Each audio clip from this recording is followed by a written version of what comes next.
আসসালামু আলাইকুম। আজকে বাজার থেকে পুঁটি মাছ নিয়ে আসছে, দেশি পুঁটি।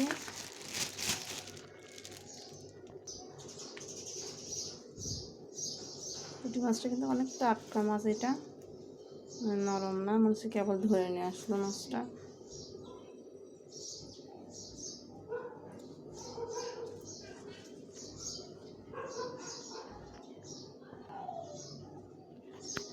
এই যে 2 কেজি 2.5 কেজি মাছ আছে। এই মাছগুলো এখন কাটবো। কাটতে অনেক সময় লাগে। মাছগুলো ছোটো ছোটো মাছ, কিন্তু খেতে অনেক মজা লাগে।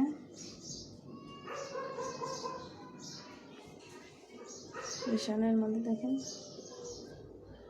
এই মাছগুলো আছে।